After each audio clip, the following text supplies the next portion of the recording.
Attention cabinet de Saint-Maur-les-Fossés et vous couvrez un long ensemble de pratiques et de méthodes et de techniques, mais au départ vous avez une méthode qui vous est propre, qui combine ce que vous appelez les grandes lignes et les petites lignes. Ce sont deux types de jeux de cartes différents. Donc si j'ai bien compris, les grandes lignes c'est des choses qui sont à peu près certaines, mais c'est vraiment, bon, c'est des intervalles entre eux. Et en revanche, ces petites lignes, ça peut être plus aléatoire, mais on peut couvrir des choses au quotidien. Voilà. Alors, dites-nous le genre de... Alors, donc finalement, vous avez une éthique qui veut que... bon, si quelqu'un veut vous revoir, il faut à peu près attendre 6 mois, sauf quelque chose de grave. Voilà, tout à fait. S'il y a quelque chose d'important, bien sûr que la personne peut m'appeler. Ça m'arrive même des fois une question par téléphone, je réponds. Oui. Je regarde tout de suite, je réponds. Voilà. Vraiment, c'est urgent.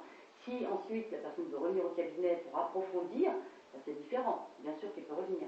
Mais par contre, non, pas tous les mois. Ça ne sert strictement à rien. Oui. Alors, votre consultation, quand même, elle est longue déjà. 1 heure de consultation. 1 heure de consultation. Alors, comment peut-on tenir pendant 1 heure? C'est très dur, mais c'est une question d'habitude. Alors, parce que finalement, bon, est-ce que la personne vous pose des questions, ou est-ce que c'est vous qui exprimez directement? Alors, au départ, quand la personne s'installe, je demande juste son nom, son prénom, sa date de naissance. De là, je commence à travailler. Donc, avec mon petit jeu, je fais mon topo. J'appelle le topo, c'est parce que, comme je vous dis, je ne vous connais pas, je ne connais pas votre vie. Donc, j'ai besoin de faire un tour d'horizon pour essayer de prendre à droite à gauche un petit peu si vous êtes propre. Donc, des fois, on a du passé récent, comme un passé, voire lointain, voire même l'enfance. Donc, pour mieux comprendre son histoire, je vais devoir le travailler, pour bien comprendre ce qui s'est passé. D'accord, vous enracinez votre conception dans le passé. Déjà. Voilà. Pour comprendre un petit peu. Voilà. Propulser vers Voilà. Si vraiment j'ai quelque chose d'important. Oui. Si j'ai rien d'important, ou si vraiment, voilà, je peux passer à côté. Donc là, vous allez dire des choses que la personne sait déjà. Ah que la personne sait. Il y a quelqu'un qui... Voilà, tout à fait. Donc déjà, ça va lui donner aussi une idée. Oui, c'est ça. Ensuite, je balaye. Elle va me confirmer, oui, effectivement. Bon. Ensuite, je refais un tirage, et là, je vais essayer d'avancer, donc maintenant au présent. Alors, bien sûr, je vais faire d'abord sélectionner, par exemple, le professionnel. Ensuite, ça va être son personnel, ça va être la santé. Je fais tout étape par étape. Mais si à nouveau, professionnellement, je fais toujours des topos avec ce petit jeu-là. Ça me permet de voir un petit peu qu'est-ce qui se passe, comment qu'elle est, si elle se sent bien, si elle a une bonne évolution. Tout y passe. On décortique tout. Une fois que j'ai tout décortiqué, là on avance. Donc là, on va demander l'évolution professionnelle. Donc là, on va voir, puisque le jeu va aller à peu près, parce que je ne peux pas dater, bien sûr, plus ou moins par expérience de maintenant à 3-4 ans. Donc ça lui laisse une petite marge déjà de voir. C'est bien d'avoir une marge. Je pense que c'est important, moi qui fais l'astrologie, c'est important de ne pas faire trop de prévisions, mais de dire voilà, vous avez une phase X, une phase Y, et pas dire dans 1 mois il y aura ceci, dans 3 mois il y aura autre là. Voilà. Il vaut mieux laisser un peu de champ à la personne pour qu'elle s'organise. Alors comme vous disiez tout à l'heure, c'était amusant, vous dites la personne ne doit pas trop avoir en tête ce que je lui ai dit. Voilà. Elle le met de côté et quand ça revient... Voilà. En général, les personnes prennent des notes. Voilà. Ou elles enregistrent, ou elles prennent des notes. Comme je le disais tout à l'heure, il y en a même qui ont un cahier. Non, mais c'est une bonne idée en fin de compte. Et je leur dis toujours, attention, tout ce que je viens de vous dire, on ne vit pas avec. On met ça de côté. Ça, vous travaillez pendant 1 semaine, ce qui est tout à fait logique. Mais ensuite, vous mettez ça de côté. Ça va refroidir. Tout à fait. Et au fur et à mesure du temps que le temps avance, oh tiens, ça me dit quelque chose. Hop, on reprend le cahier, on regarde, on écoute l'enregistrement. Tiens, Philomène m'en a parlé. Voilà, donc ça va aiguiller. C'est en train d'arriver. Voilà, mais je ne veux pas qu'elle provoque quoi que ce soit, parce que c'est comme ça qu'on peut se tromper. C'est arrivé une fois avec une cliente. En 6 mois de temps, elle a tout chamboulé. Parce qu'il y a des gens, il y a d'autres philosophies qui est au contraire, on dit à la personne, voilà la période qui est favorable, allez-y. Tout à fait. Avec ce petit jeu-là, on peut vraiment... C'est incroyable le travail qu'on peut vraiment faire avec ce petit jeu-là. Ce petit jeu-là qui est véritablement, alors c'est quand même assez rare, c'est un jeu de cartes, il n'y a même pas de tarot, il n'y a pas de cartes divinatoires, c'est le jeu de cartes pour la pelote. Voilà, tout à fait. Il y a plein de choses. Et vous nous dites que c'est vous-même qui avez quelque part trouvé les règles que vous appliquez.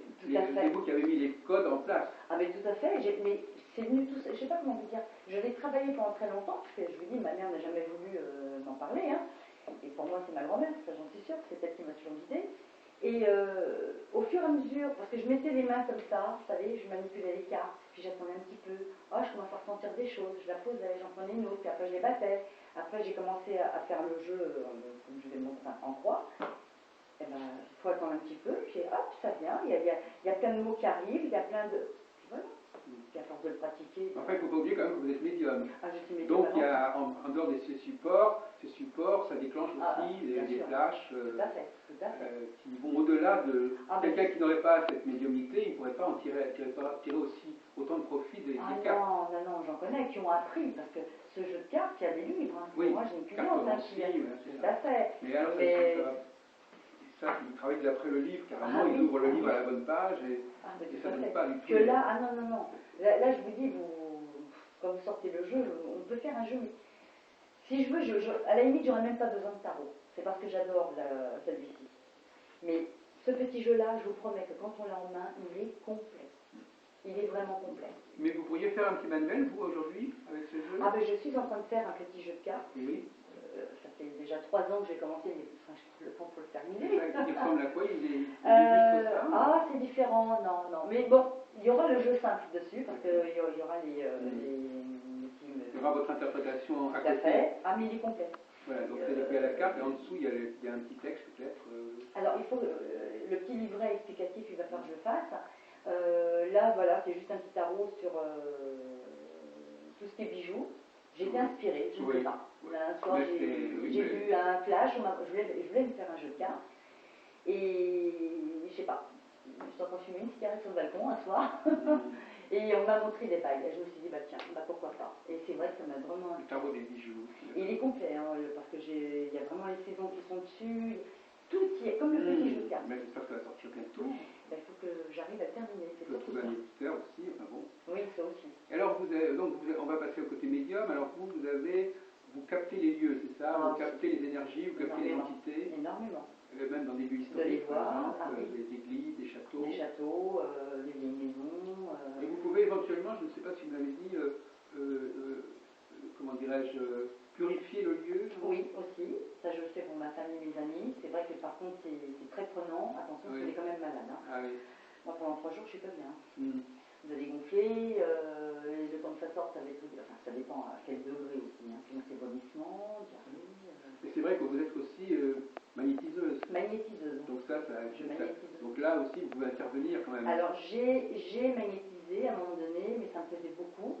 À mon cabinet d'ailleurs, j'ai arrêté depuis 2 ans parce que ça demande pareil énormément d'énergie entre la voyance plus le magnétisme. J'ai fini par tomber. Oui. Donc du coup j'ai tout stoppé, j'ai envoyé d'ailleurs à chez quelqu'un d'autre, un confrère, et maintenant je reste pour mes amis. Ou alors il faut vraiment que ce soit un enfant. Une cliente qui arrive avec un enfant, je vais le faire tout de suite. Moi les enfants je peux pas. Non, je ne peux pas.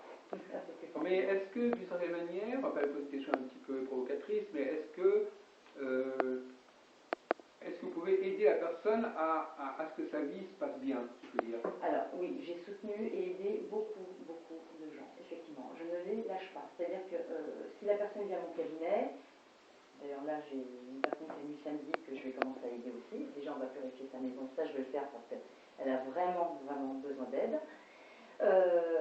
Oui, d'accompagner une personne pendant 1 an, 1 an et demi, s'il le faut, je l'ai fait. Oui, elle peut m'appeler à n'importe quel moment. Si je suis en consultation, je demande 5 minutes à ma cliente face à moi, je vais rassurer la personne, et le soir, par contre, on se rappelle et je vais l'aider. Ça peut aller jusqu'à 1h du matin, effectivement.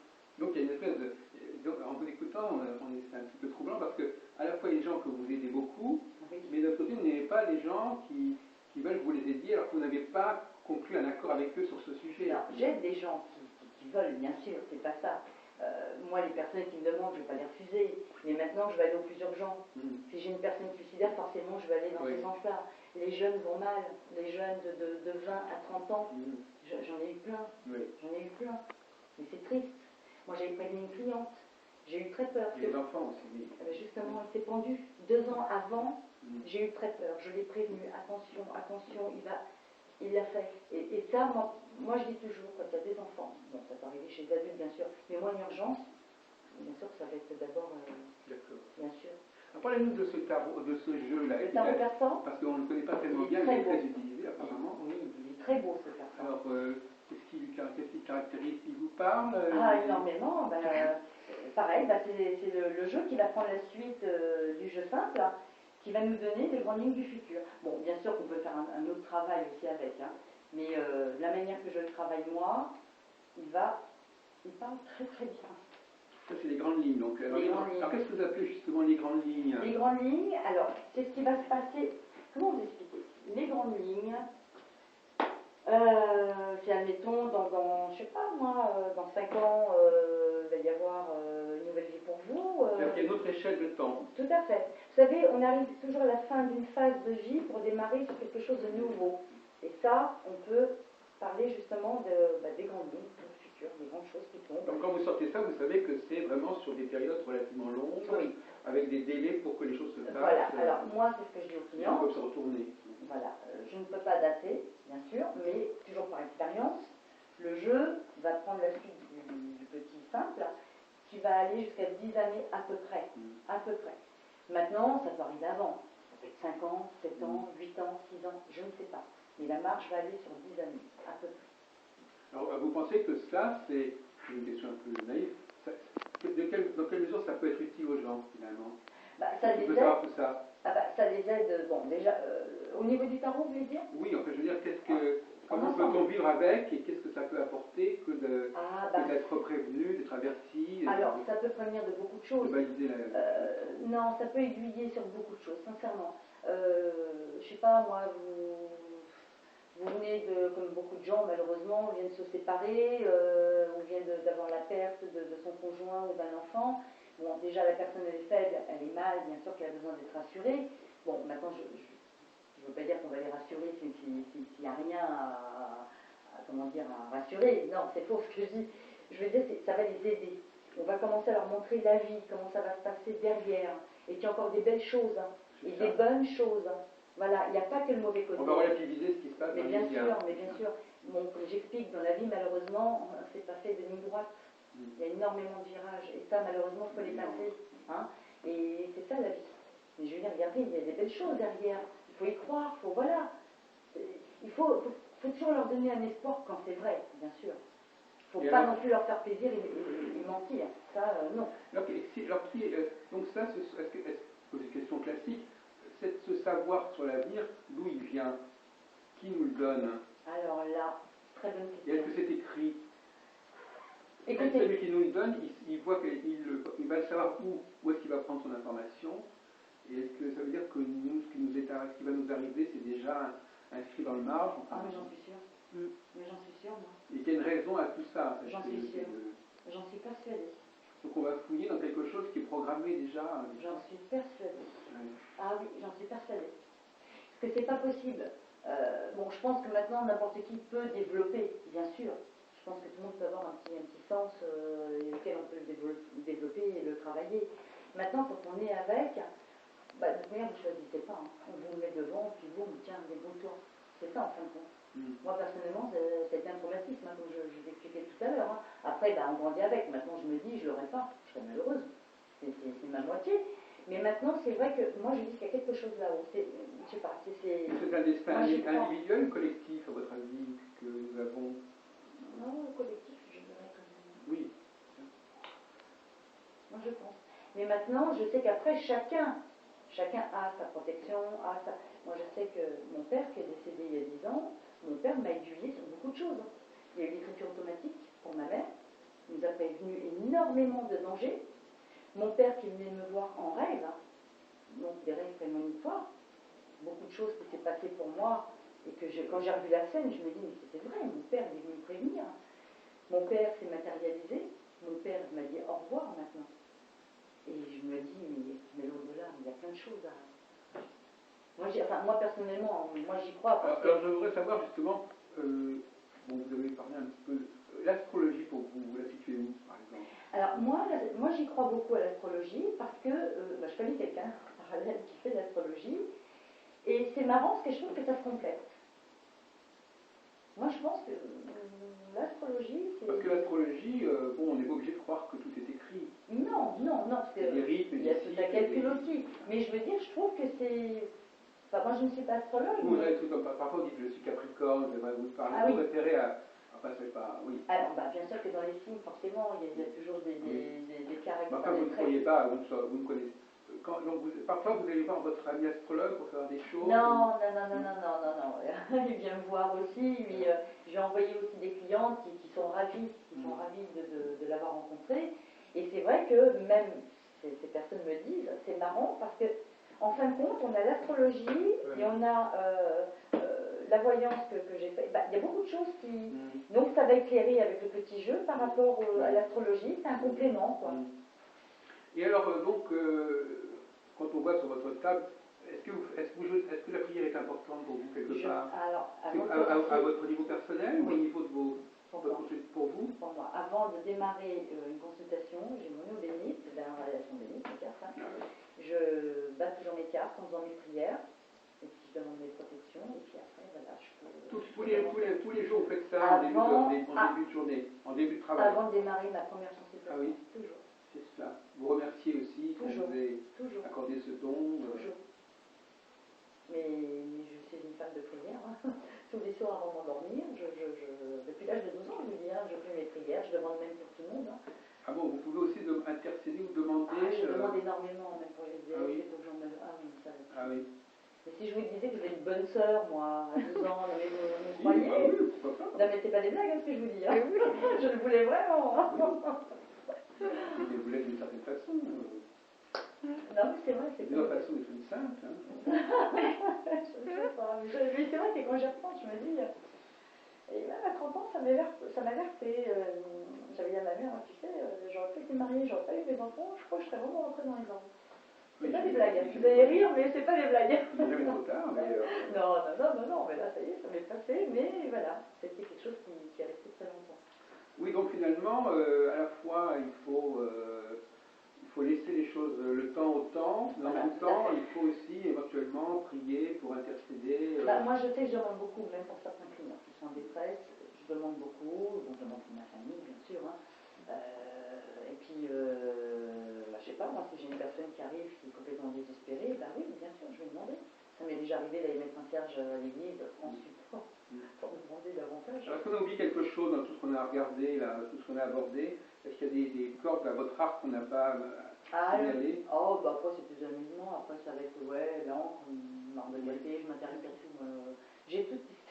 Même la boule de cristal? Je l'ai chez moi. Ah oui? C'est mon mari qui me l'a offert. Chez moi, oui, je l'ai testé. Oui. Alors, il y a le pendule aussi. Ah, le pendule, oui, mais j'ai toujours démarré avec... Vous avez commencé avec le pendule, avec ma chaîne, tout à fait. Après, j'en avais acheté en cristal, mais je revenais toujours sur ma chaîne. C'est bizarre. Mais là, vous ne l'utilisez pas trop actuellement. Non. Tiens, quand je vais vraiment une question, j'ai beau faire et refaire, j'en ai plus besoin. J'avais démarré avec le pendule, avant d'arriver au petit jeton. Maintenant, avec celui-ci, sincèrement, c'est rare. Vraiment, le pendule, c'est très rare, mais vraiment très très rare que... Alors, dernière question, est-ce qu'on peut dire que, bon, vous avez quand même, je crois, je sais pas, maintenant, vous avez presque 30 ans, même 40 ans, vous travaillez dans ce domaine d'abord.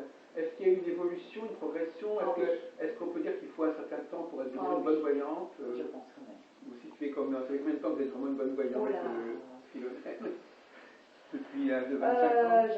J'ai commencé à l'âge de 20 ans, vraiment à prendre des gens, comme ça. Oui. 20 ans, j'en ai 52, vous voyez. Alors, entre-temps, il y a eu un moment où ça a vraiment basculé, où vous avez dit, vraiment, là, je suis vraiment très bonne, très fiable? Non, je ne me suis jamais, non, parce que j'ai toujours peur, justement, je dis toujours à mes clients quand ils me disent, ah, Philo, je suis, je suis tellement superstitieuse, je ne veux pas qu'on me le dise. Entre eux, s'ils veulent, mais pas à moi, je suis trop superstitieuse. Non, dès le départ, vous étiez quand même bonne, quelque part. Depuis toute petite, je pense que j'avais... Donc, il n'y a pas vraiment de progression. Non, la progression, l'évolution, maintenant, c'est... si, quand même, on maîtrise mieux, quand même. Oui. Si, quand même. On a plus de choses en main, même au niveau des prières, c'est important. Ça marche mieux, c'est plus efficace, c'est plus... plus efficace, je ne sais pas, c'est peut-être moi, hein, j'en ai besoin, donc voilà, que je demande toujours que je sois claire, pas d'erreur, enfin, je ne suis pas Dieu, hein, comme je ne peux me tromper comme tout le monde, mais je veux dire, voilà, moi, ce qui m'embêterait, je suis tellement exigeante avec moi-même, que j'aurais peur je je sais pas, un jour flancher, et puis voilà, de dire n'importe quoi. Ça a toujours été ma peur. À ce sujet, est-ce que vous suivez un régime spécial de vie alimentaire ou quoi que ce soit? Non, pas du tout. Il n'y a pas de recommandé ou rien? Non, il y en a qui disent faut pas manger de viande, faut pas fumer. Alors, donc, vous disiez que comment sait-on qu'on est voyant, alors finalement, qu'on pourrait devenir voyant? C'est des signes des signes, déjà, oui, je vous dis, hein, maintenant ça peut être une naissance ou un choc émotionnel qui peut arriver. Mais on s'aperçoit comment qu'on est voyant? Écoutez, il y a des manipulations, il y a des... On fait des choses, oh là là, oui, je vous dis. On devine des choses, c'est ça? Voir des choses, vous devinez, vous pouvez lire dans la tête de la personne, par exemple. Est-ce que, par exemple, quand des gens même ne viennent pas en consultation, vous voyez des choses quand même les concernant oui. Qui vous n'êtes pas obligé de leur dire? Non, parce que je ne suis pas toujours branchée sur mes clients. Donc ça ne déclenche pas automatiquement? Non. Par contre, si, comme samedi dernier, quand j'ai une nouvelle tête qui vient, si c'est une personne qui n'a pas de gros soucis, ça va. Si c'est une personne qui a des gros soucis, je vais avoir son visage. Donc là, c'est même pas par flash, c'est carrément des visions, en noir et blanc, si vous voulez. Et donc, je savais déjà à qui j'avais affaire. Oui. Et effectivement, donc samedi, quand j'ai ouvert la porte, voilà. Ça, c'est vraiment quand j'ai vraiment des personnes qui ont besoin d'aide, qui sont vraiment désespérées. Maintenant, il peut y avoir des visions, oui, des catastrophes naturelles, comme j'ai déjà pu voir le soir en m'endormant. Oui. Mais on ne sait pas, voilà, on ne sait pas. Tiens, je dis à mon mari, je viens de voir ça, mais on ne sait pas. Et puis on le voit après se produire Bien après. Mon problème, c'est de dater. Bien sûr. Je ne peux pas dater. Oui. L'accident de ma fille, je l'ai vu 3 mois avant. Mais j'ai été traumatisée. Vous ne saviez pas si ce serait 3 mois ou 6 mois? Non, je voyais la saison, je voyais comment elle était habillée, je voyais l'accident se dérouler, mais je ne vivais plus, quoi. Pendant 3 mois, c'était horrible. Et je ne voulais pas lui dire, j'étais choquée. Oui. Donc, vous savez, quand c'est quand c'est les nôtres, c'est terrible, quand c'est nos enfants. Et non, j'ai fini par lui dire, fais attention, je t'ai vu habillée comme ça. Et elle-même vous dit qu'elle a des dons aussi? Ma fille aussi, oui, bien sûr. À l'âge de 12 ans, elle a vu aussi très jeune, et que je l'ai rassurée. Moi, je lui ai expliqué, contrairement à ma mère, je lui ai expliqué ce qu'il en était, qu'il ne fallait pas avoir peur. Par contre, ça marchait avec les prières, vraiment pour se protéger aussi. Et elle a aidé énormément de copines. Hein. Mais par contre, elle ne veut pas en faire son métier. On m'a dit, on verra plus tard. Elle magnétise aussi, ma fille. Vous-même, ça a été votre propre... Vous n'avez pas commencé par ce métier, en fait, vous-même, de une expérience professionnelle. Voilà. Donc, c'est pas forcément tout de suite. Et qu'est-ce qui vous a amené à vous dire, je vais faire quand même ce métier que j'ai en moi, mais que je n'ai pas vraiment... Parce que je l'ai toujours pratiqué à côté, si vous voulez. Et donc, ça me plaît. J'aime ce que je fais, de toute manière. Moi, sinon, j'en serais pas là. J'ai toujours aimé aider les gens. Déjà toute petite, avant de savoir que j'étais moi-même médium, je voyais une petite pleurer en récréation, j'allais la voir, j'allais la calmer. J'ai toujours été comme ça. Et voilà, j'avais toujours fallait que j'aille aider. Je voyais une mamie chargée, il fallait que j'aille l'aider jusqu'à chez elle. Voilà, j'ai toujours... Alors, à force de vouloir aider, vous êtes arrivé à vous surpasser et à puiser des énergies. La curiosité, et puis j'ai toujours aimé tout ça, parce que chez moi c'était un sujet tabou, j'entendais que par des petits... Et puis, voilà, et puis j'adore, et puis j'en ai fait mon métier, oui, à force des choses.